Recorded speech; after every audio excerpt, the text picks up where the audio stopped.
Hello guys, तो आज हम बात करने जा रहे हैं कॉर्पोरेट टैक्स सेक्शन 80IA के बारे में। तो सेक्शन 80IA कहता है कि deduction in respect of profit from undertaking engaged in infrastructure development, कि इंफ्रास्ट्रक्चर डेवलपमेंट के बिजनेस से जो भी प्रॉफिट होता है किस किस केस में और कितना, उसके लिए डिडक्शन मिलता है गवर्नमेंट की तरफ से। तो लेट्स स्टार्ट।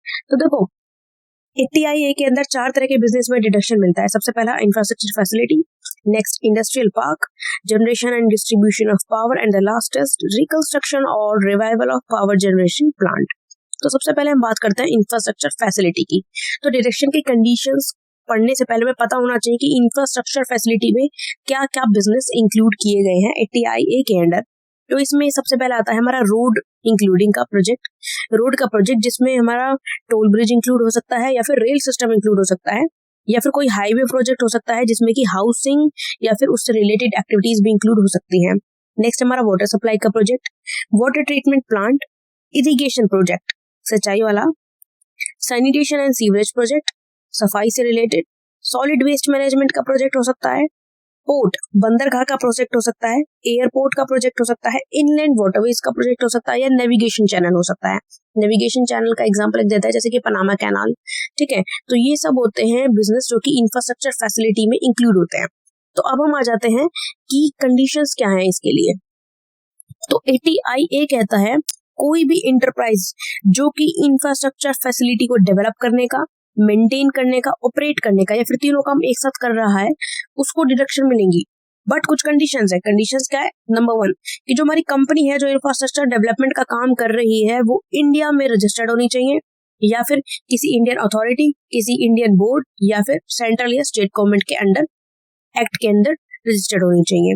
नेक्स्ट कंडीशन आती है कि इंफ्रास्ट्रक्चर फैसिलिटी को डेवलप करने के लिए या मेंटेन करने के लिए कंपनी को एग्रीमेंट करना होगा स्टेट गवर्नमेंट या फिर सेंट्रल गवर्नमेंट या किसी भी स्टैट्यूटरी बॉडी के साथ। अगर एग्रीमेंट है तो ही डिडक्शन मिलेगी, बिना एग्रीमेंट के डिडक्शन नहीं मिलेगी।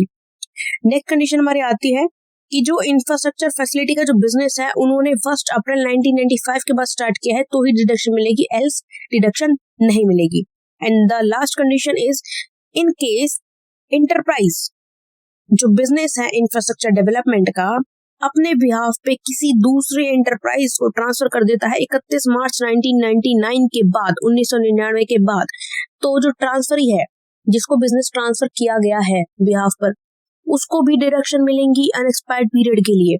अब यहाँ पर हमने पढ़ा था कि हाईवे प्रोजेक्ट भी इंक्लूड होता है इंफ्रास्ट्रक्चर डेवलपमेंट में, लेकिन हाईवे प्रोजेक्ट के बिजनेस को तभी डिडक्शन मिलेगी जब वो अपना पूरा का पूरा प्रॉफिट एक स्पेशल रिजर्व अकाउंट में ट्रांसफर करेंगे, और सच प्रॉफिट, वो जो प्रॉफिट उससे हो रहा है हाईवे प्रोजेक्ट से, वो हाईवे प्रोजेक्ट में ही यूटिलाइज हो जाएगा, हाउसिंग एक्टिविटीज में यूटिलाइज नहीं होगा। वो भी 3 साल के अंदर अंदर, 3 साल खत्म होने से पहले हाईवे प्रोजेक्ट से जो भी प्रॉफिट हो रहा है वो उसी प्रोजेक्ट के अंदर यूटिलाइज हो जाना चाहिए, तभी डिडक्शन मिलेगी। और अगर हम 3 साल से पहले अमाउंट को यूटिलाइज करने में फेल हो जाते हैं तो जितना भी पैसा हमारा बचा है जो यूटिलाइज नहीं हुआ उसके लिए टैक्स देना पड़ेगा कंपनी को। ये 80IA का प्रोविजन था। तो हम सेकंड बिजनेस की तरफ बात करते हैं, दैट इज इंडस्ट्रियल पार्क। तो इंडस्ट्रियल पार्क का बिजनेस एक ऐसी कंपनी जो कि इंडस्ट्रियल पार्क को ऑपरेट करती है, मेंटेन करती है 3 मार्च 1997 के बाद, बट 1 अप्रैल 2011 से पहले, 2011 से पहले, तो डिडक्शन मिलेगी 80IA के अंडर। नेक्स्ट कंडीशन आती है कि एक ऐसी कंपनी जो कि डेवलप करती है, ऑपरेट करती है, मेंटेन करती है एक स्पेशल इकोनॉमिक जोन को 31 मार्च 1997 के बाद, बट 1 अप्रैल 2006 से पहले।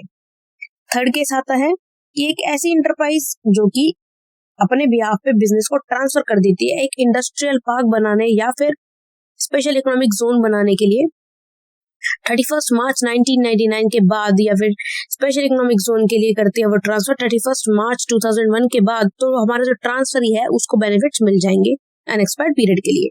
थर्ड हमारा बिजनेस आता है एक ऐसा बिजनेस जो कि इलेक्ट्रिसिटी पावर को जनरेट करता है या डिस्ट्रीब्यूट करता है, तो उसको 80IA के अंदर डिडक्शंस मिलेंगी इफ उसका जो बिजनेस है इंडस्ट्रियल अंडरटेकिंग जो उन्होंने सेटअप करा है इंडिया के किसी भी पार्ट में सेटअप करा है, एंड पावर का डिस्ट्रीब्यूशन एंड जनरेशन स्टार्ट किया है उन्होंने 31 मार्च 1999 के बाद, बट 1 अप्रैल 2017 से पहले, या फिर उन्होंने इलेक्ट्रिसिटी को ट्रांसमिशन करने के लिए न्यू ट्रांसमिशन लाइंस लगाई हैं 31 मार्च 1999 के बाद, बट 1 अप्रैल 2017 से पहले।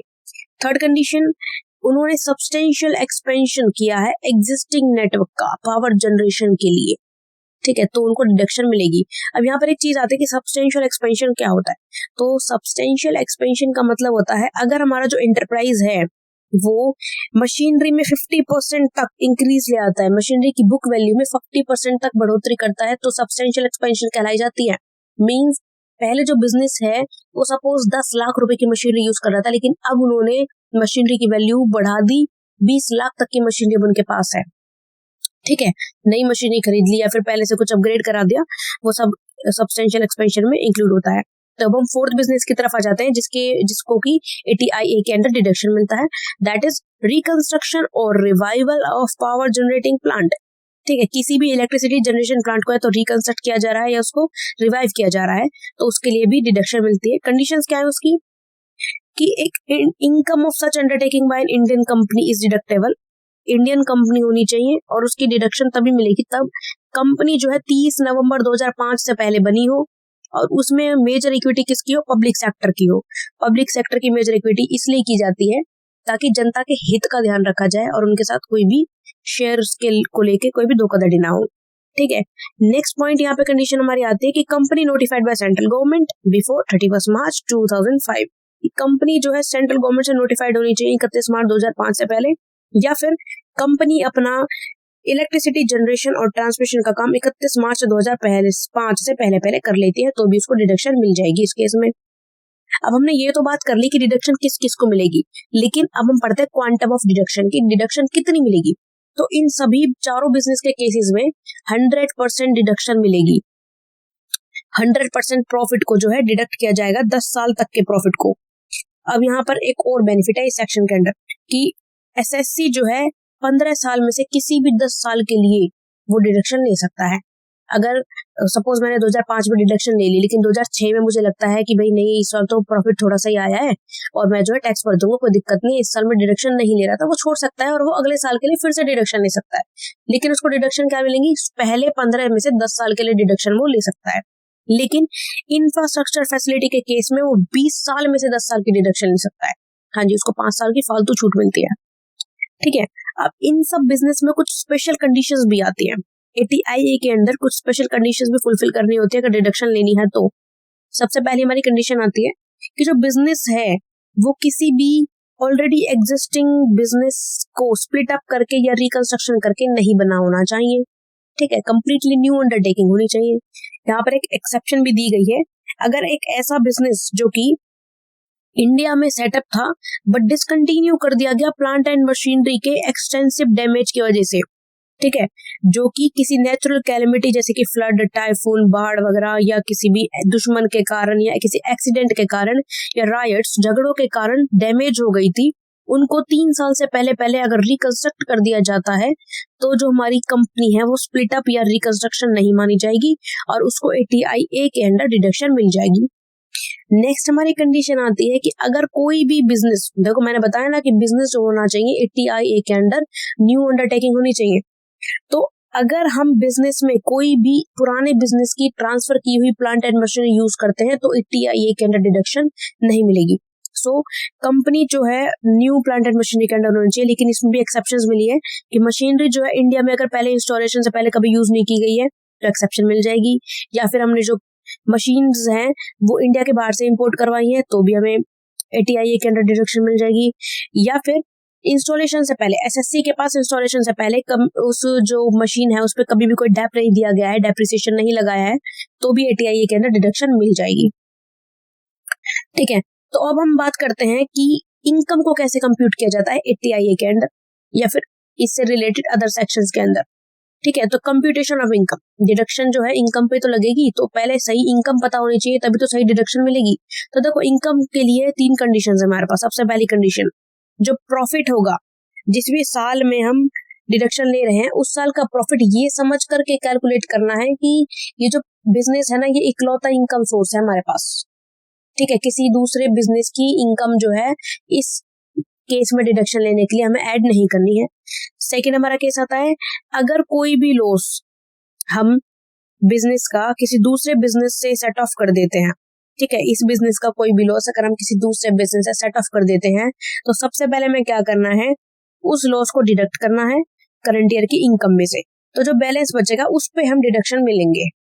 नेक्स्ट एंड लास्ट पॉइंट आता है कि अगर हम इस बिजनेस की कोई भी गुड्स ट्रांसफर कर दे दूसरे बिजनेस में, या फिर दूसरे बिजनेस की कोई भी गुड्स ट्रांसफर कर दे इस बिजनेस में, 80IA के अंदर जो एलिजिबल बिजनेस है उस बिजनेस में ट्रांसफर कर देते हैं, तो और हमें मार्केट वैल्यू पता नहीं है कि हमें कितना प्रॉफिट हुआ है ट्रांसफर से, तो हम ये मान के चलेंगे कि जो असेसिंग ऑफिसर है वो ये मान के चलेगा कि जो प्रॉफिट हुआ है वो मार्केट वैल्यू के अकॉर्डिंग हुआ है, या फिर वो कोई भी प्रॉफिट का अमाउंट जो भी उसको रीजनेबल लगेगा वो असेस कर लेगा और उसी के अकॉर्डिंग हमें डिडक्शन देगा। अब 80IA के अंदर अगर डिडक्शन चाहिए तो प्रॉपर्ली अकाउंट्स ऑडिट करवाने पड़ेंगे। अकाउंट्स को ऑडिट करने के लिए सबसे पहले अकाउंट जो है CA से या क्वालिफाइड अकाउंटेंट से ऑडिटेड होने चाहिए, और जो हमारे रिटर्न ऑफ इनकम है वो फुल्ली फर्निश होने चाहिए। ऑडिट की जो रिपोर्ट बनेगी वो 10 CCB फॉर्म के अंदर होनी चाहिए और इलेक्ट्रॉनिकली फाइल्ड होनी चाहिए। इलेक्ट्रॉनिकली फाइल्ड नहीं होगी तो डिडक्शन नहीं मिलेगी। अब यहाँ पे एक लास्ट पॉइंट आता है कि विड्रॉल ऑफ डिडक्शन। गवर्नमेंट कभी भी डिडक्शन को विड्रॉ कर सकती है। अगर हमारी सेंट्रल गवर्नमेंट ने कोई भी इंक्वायरी करी है या फिर ऑफिशियल गैजेट में नोटिफिकेशन दे करके कोई एग्जेम्पशन बनाई है तो वो कभी भी डिडक्शन को कैंसिल कर सकते हैं एक स्पेसिफाइड डेट के साथ। Thank you so much guys, hope आपको पूरा कॉन्सेप्ट समझ में आ गया होगा। और अगर कोई भी आपको कंफ्यूजन रहती है तो कमेंट में मेंशन जरूर कीजिएगा, और कोई भी कॉमर्स से रिलेटेड आपको कोई टॉपिक समझना है तो उसके लिए भी कमेंट में आप मेंशन कीजिएगा, उसके ऊपर भी एक वीडियो आ जाएगी। एंड लाइक जरूर कीजिएगा वीडियो को। Thank you.